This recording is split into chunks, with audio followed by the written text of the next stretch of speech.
Bana, ripoti mbalimbali ambazo zinaendelea kwenye maeneo mbalimbali duniani ni kuhusiana na kile ambacho kinaendelea saa hii, ambapo taarifa kutoka Urusi zinaeleza kwamba watu 6 wameuawa baada ya shambulizi ambalo limefanywa na Ukraine katika vijiji vilivyopo pale Urusi.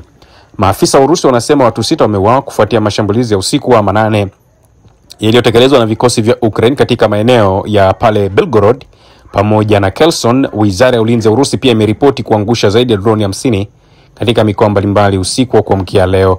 Katika mkoa wa Belgorod, Governor Vyacheslav Radikov anasema wanaume 2 na mwanamke kijana wameuawa baada ya kijiji cha Maslova Pristan kushambuliwa usiku wa Jumanne, na ametuma salamu za rambirambi kupitia ukurasa Telegram akitoa pole nyingi na rambirambi za dhati kwa familia ambazo zimeathiriwa na msiba huo.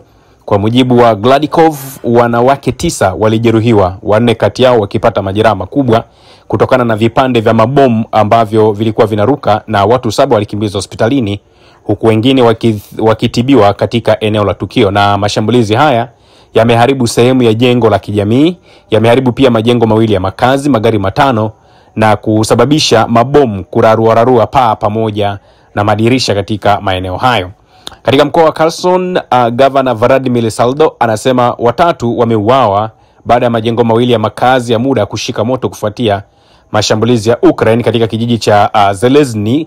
Gari la matibabu pia liliharibiwa katika eneo la Golnotsievika, huku nyumba binafsi moja katika eneo la Novaya Kakovika likiteketea kwa moto ambao baadaye ulikuja kudhibitiwa.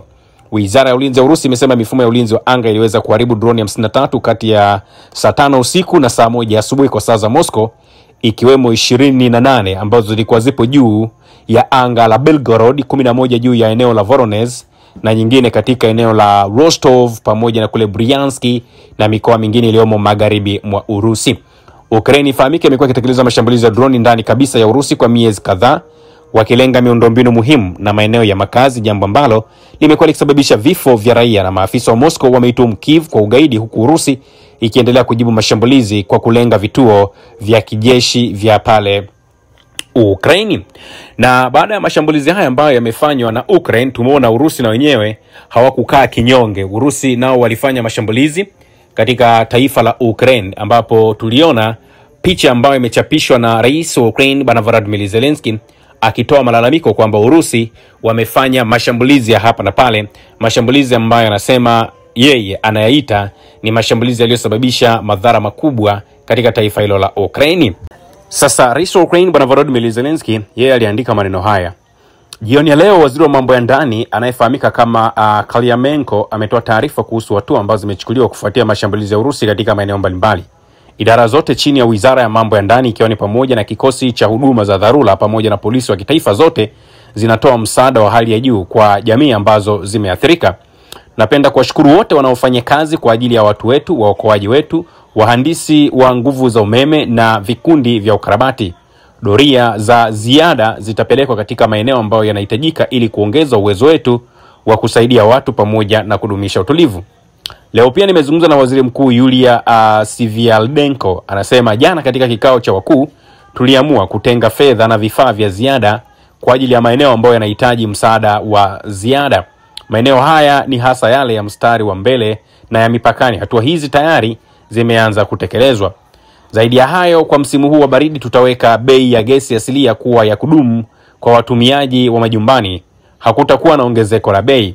Pia tunahitaji kupanga kikamilifu sasa kuhusu jinsi mishahara ya walimu itakavyoongezeka mwaka ujao, pamoja na maamuzi mengine ya kijamii ambayo tayari yamepitishwa na yanapaswa kuakisiwa katika bajeti ya taifa na kuchukua hatua mahususi za serikali. Rasilimali zipo. Ninatarajia pia kazi ya kina na ya wazi zaidi kutoka kwa maafisa wetu wa serikali kwa wananchi wetu, hasa wale waliopoteza makazi yao kutokana na vita na wale waliolazimika kulikimbia taifa. Tunahitaji mifumo ya wazi na ya kuonekana ya msaada wa serikali kwa watu waliopotea makazi yao ndani ya nchi. Ripoti kuhusu masuala haya itawasilishwa hivi karibuni. Hii ilikuwa ni bandiko ambalo limetolewa na rais wa Ukraine Bwana Volodymyr Zelensky, ni baada ya kuwa Urusi wametoa taarifa kwamba wameshambuliwa na taifa hilo la Ukraine. Kwa hiyo ni kama kuna piga ni kupige tupigane ndicho ambacho kinaendelea huko. Lakini pamoja na mambo mengine, tumeona kuna ripoti ambayo inaonyesha ushirikiano kati ya Ukraine pamoja na mataifa yaliyopo Ulaya unaendelea kudorora kila siku. Wale waliokuwa wanamsupport wanasema apambane, watampa backup, watampa support, nao ni kama wanaishiwa power. Wajumbe wa Umoja wa Ulaya EU wameripotiwa kupoteza subira kutokana na hatua ya Ubelgiji kukataa kuidhinisha mpango wa kutumia mali za Urusi ambazo zimetaifishwa kama dhamana ya mkopo wa mabilioni ya euro kwa ajili ya kufadhili juhudi za kivita za Ukraine. Kwa sasa hiyo Euroclear, taasisi ya kifedha yenye makao yake makuu mjini Brussels, inashikilia takribani euro bilioni 190 kama dola bilioni 220 za Marekani. Hizi ni fedha za Urusi ambazo zimetaifishwa na Umoja wa Ulaya. Viongozi wa Umoja wa Ulaya pamoja na serikali ambazo zinaunga mkono Kiev wanataka kutumia sehemu ya mali hizo kama dhamana ya mkopo wa euro bilioni 140, takribani dola bilioni 160, ambao wanatarajia kukamilisha kabla ya mwezi Disemba mwaka huu. Hata hivyo, Urusi imepinga vikali mpango huo, wakisema ni sawa na wizi wa mali za taifa huru. Wakosoaji wa hatua hiyo, akiwemo mkurugenzi mkuu wa IMF Christine Lagarde, wameonya kuwa kitendo hicho kinaweza kuathiri imani ya kimataifa katika mfumo wa kifedha wa Ulaya. Wanaounga mkono mpango huo wanadai kuwa hauhusishi ubadhirifu wa moja kwa moja na kwamba Urusi inaweza baadaye kukubali kulipa mkopo huo kama sehemu ya makubaliano ya amani hapo baadaye.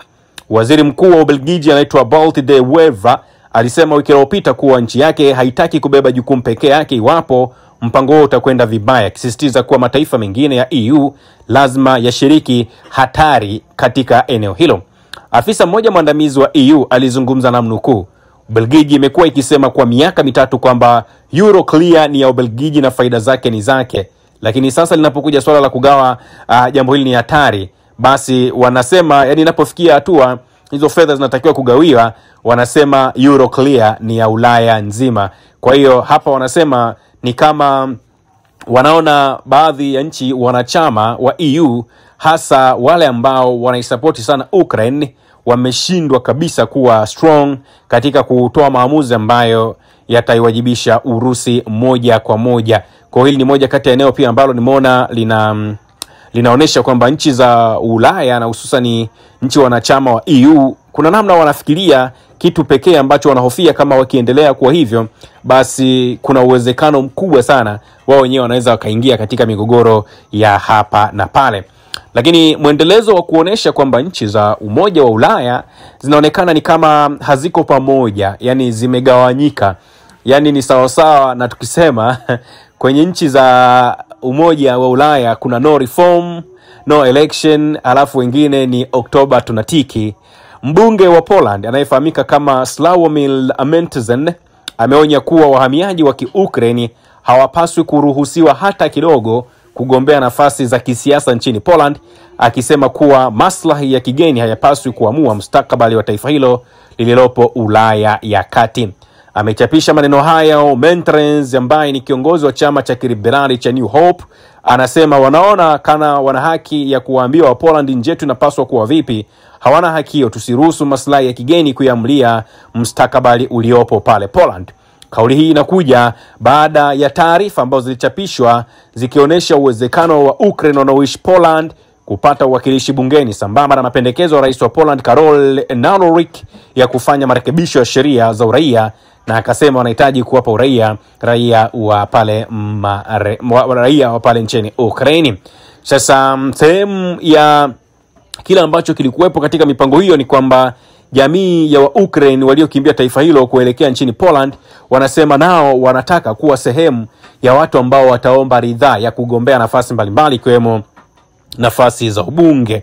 Na kwa mujibu wa ripoti nilizokuwa nazo, ikiwa 70% hadi 80% ya Ukraine wanaomiliki vibali vya ukazi wa muda mrefu wataomba uraia wa Poland chini ya sheria zilizopo sasa, inaweza kuwa na maombi ya maelfu ya uraia katika kipindi cha miaka 5 ijayo. Sasa wenyewe nao wa Poland nao wanahofu, yani wanahofia kwamba kama tutawakaribisha watu ambao wapo katika eneo la mgogoro halafu waje wawe ni raia wa taifa letu, tafsiri yake wanaweza kuja kuanzisha harakati wakiwa katika taifa letu, kitu ambacho kinaweza kikawa ni hatari pia kwa usalama wa hiyo Poland. Na nakumbuka waziri mkuu wa Poland Donald Tusk alisema kwamba yeye hana mpango kwanza wa kuunga mkono ile kauli iliyotolewa na rais wa taifa hilo, na anasema wanahitajika kuweka masharti makali sana ya uraia, ikieleza kuwa rais huyo anaegemea upande wa upinzani wa kiafidhina ambao unadaiwa kutaka kuwaweka wa Ukraine wanyamaze huku wakiendelea kuwatumia. Kwa hili na lenyewe linaonyesha kabisa kwamba huko Ulaya ya Magharibi, Ulaya ya Kati, lakini pia Ulaya ya Mashariki kuna no reform, no election, lakini pia kuna Oktoba tunatiki. Usisahau kusubscribe, like na kubonyeza alama ya kengele. Asante.